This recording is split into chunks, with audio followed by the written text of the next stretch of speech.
sua programação local. Terça-feira, 9 de agosto, o Bahia Record começa agora. Veja os destaques da edição de hoje. Técnicos do Ministério do Trabalho identificam falha no elevador que despencou e matou 9 pessoas em um canteiro de obras em Salvador. No local da tragédia, o desespero de parentes e amigos das vítimas. Meu pai é um pai bom, meu Deus, a vida da família acabou.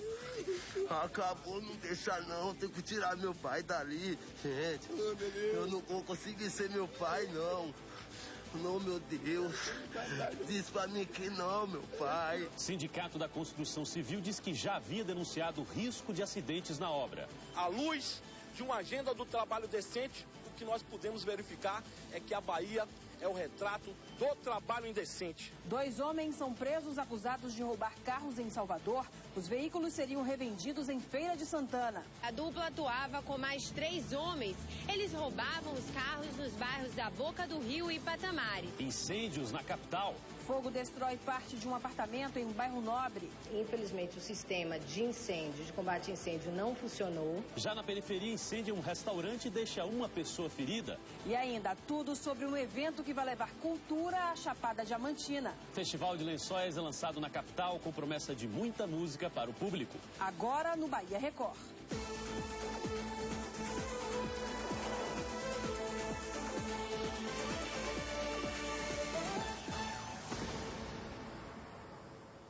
Boa noite. Boa noite. Parentes dos 9 trabalhadores que morreram hoje em um acidente numa obra aqui em Salvador passaram o dia no Instituto Médico Legal em busca de informações sobre os corpos. Até agora, o IML já liberou 4 deles para serem enterrados. A tragédia aconteceu depois que um elevador onde as vítimas estavam despencou de uma altura de quase 90 metros. Quem traz mais informações é a repórter Léo Rodrigues, que está no local do acidente. Boa noite, Léo. Boa noite, Carol. Boa noite a todos. Uma tragédia que realmente comoveu Salvador e, com certeza, também o país. 5 corpos ainda faltam ser liberados, mas a empresa responsável pela obra, que vai arcar com os sepultamentos, já informou que os enterros todos vão ocorrer amanhã. E uma informação muito importante é que a Superintendência Regional do Trabalho já detectou o que provocou a queda do elevador. Uma falha mecânica, uma falha no eixo de roldanas que faz o elevador subir e descer. E também, além dessa falha, teve uma outra falha, um freio mecânico que deveria funcionar caso houvesse essa primeira falha, também não funcionou. A gente ainda vai falar com maiores detalhes sobre isso, mas agora, primeiro, vamos acompanhar aí uma reportagem sobre essa tragédia. O elevador chegou ao topo do prédio e despencou em alta velocidade. Dentro estavam 9 operários, entre carpinteiros, pedreiros e eletricistas. Eles tinham começado o dia de trabalho. Na queda, todos morreram. Polícia Técnica, Polícia Militar, Corpo de Bombeiros, todas as equipes estão reunidas aqui na área do acidente. O elevador que caiu foi aquele ali, ó. Ele despencou de uma altura de aproximadamente 80 metros. Pelo menos 9 pessoas estavam na hora do acidente. Toda a área aqui já está isolada. Na hora do acidente, muitos operários já estavam no canteiro de obras e viram como tudo aconteceu. Eu via só aquelas tochas de fogo e pá, e aquele impacto triste. E eu estava embaixo esperando para subir também. Corre, fulano morreu. Aí eu estava aqui, ó, desci correndo, fui ver, cheguei lá, estava aquela tragédia. Técnicos da SUCOM realizaram também uma vistoria na obra, que tinha começado há 8 meses e estava regularizada. Nós estamos aguardando agora somente o laudo técnico para ver de fato o que aconteceu com os elevadores. Em relação à obra, é licenciada, tem alvará de construção, tem anotação de responsabilidade técnica, que é o que atribui a responsabilidade da obra a quem assinou essa responsabilidade técnica, no caso, o próprio construtor. Então a gente tem que aguardar agora o laudo, tanto da segurança do trabalho, quanto do Corpo de Bombeiros, os nossos técnicos da SUCOM que também estão observando no local, para depois pronunciar de uma forma mais precisa. O elevador, conhecido tecnicamente como balança, é utilizado para transportar operários e materiais utilizados na construção. A capacidade era de 8 pessoas, mas segundo testemunhas, 9 operários estavam no equipamento. Aí deve se caracterizar a falha humana e certamente o responsável pela obra que estava no local, que permitiu que mais pessoas usassem o elevador, aí de fato tem que se apurar e verificar que a responsabilidade será dele. Este rapaz, filho de uma das vítimas, conta que o pai se queixava com frequência de problemas no equipamento. Todo mundo sabia aí que essa balança estava com problema já tinha tempo. Todo dia ela dava defeito, todo dia parava, todo dia a gente reclamando, ninguém fez nada. Se esperou acontecer, agora eu quero ver quem que vai botar a vida do meu pai de novo. Nós vamos ter que aguardar o resultado da perícia para saber se houve algum tipo de imperícia, imprudência ou negligência. E, por enquanto, inclusive, o operador também foi a óbito, porque a operação do elevador da máquina é feita internamente. E ele também foi vitimado. O dono da construtora, Manuel Segura Martins, que também é o engenheiro responsável pela obra, esteve no local, mas não quis gravar entrevista. Este ano já são 15 o número de mortos na construção civil somente em Salvador. Segundo o sindicato, o problema é provocado porque as empresas têm investido pouco em segurança. A construtora responsável pela obra onde os operários morreram, inclusive, já tinha sido denunciada. As empresas, elas não estão preocupadas com a saúde e segurança do trabalhador. Quando percebemos que elevadores, que materiais de IPI não são dado a devida atenção para a vida do trabalhador, isso evidentemente, é o retrato de que, à luz de uma agenda do trabalho decente, o que nós podemos verificar é que a Bahia é o retrato do trabalho indecente.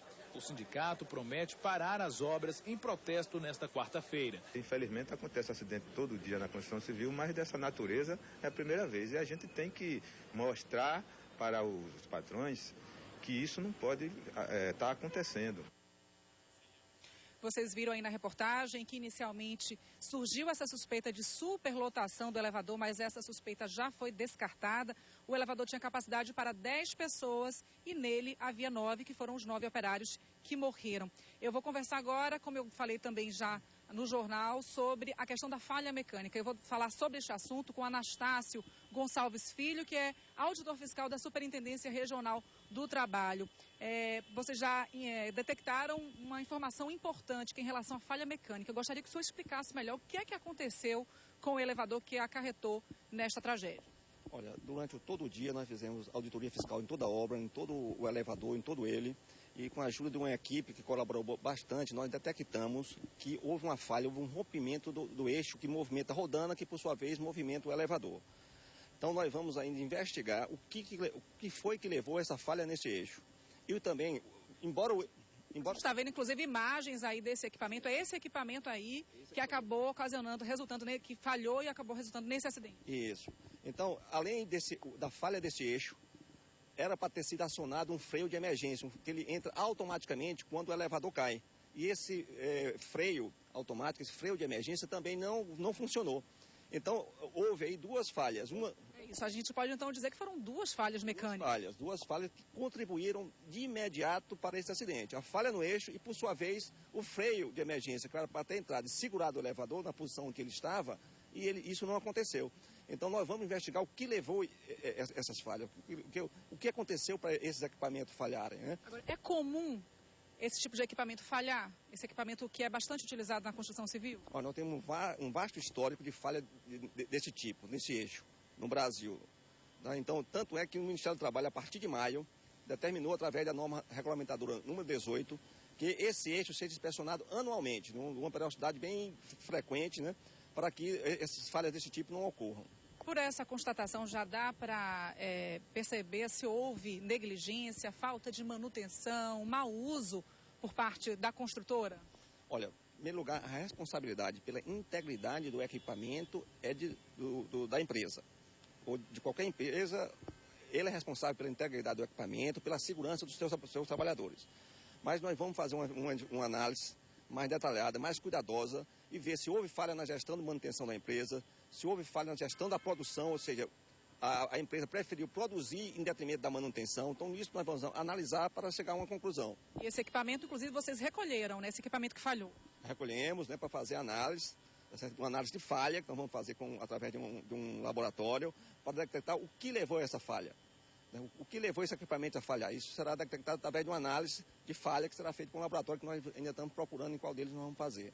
Esse resultado que vocês, nessa análise mais detalhada, mais minuciosa, digamos assim, essa análise vai ser anexada também à investigação policial, à investigação na justiça? Olha, o Ministério do Trabalho vai fazer o seu relatório, tá certo? Buscando o maior número de causas possíveis que contribuíram para esse acidente, inclusive essa análise falha, e vamos, a partir daí, vamos fazer determinações, notificações, não só para essa empresa, mas todas que possuem equipamentos semelhantes para que esse acidente não volte a ocorrer. E lógico, né, um acidente como esse, onde houve mortes, uma tragédia como essa, desenrola em várias esferas, né, esfera civil, criminal e trabalhista. O nosso caso é trabalhista e isso a gente vai trabalhar em cima disso. Tá, ok, muito obrigada pelos esclarecimentos. A gente ainda volta ao vivo com outras informações. Neste momento a gente fica com você aí, Juca. Obrigado, Léo. E este acidente ocorrido na Avenida CM, na região do Iguatemi, ajudou a aumentar ainda mais a estatística assustadora de acidentes no setor da construção civil aqui em Salvador. Segundo o Sindicato dos Trabalhadores, em 2010 foram 108 acidentes com 6 mortes. Este ano foram registrados 53 acidentes com 15 mortes, já contando com as perdas de hoje.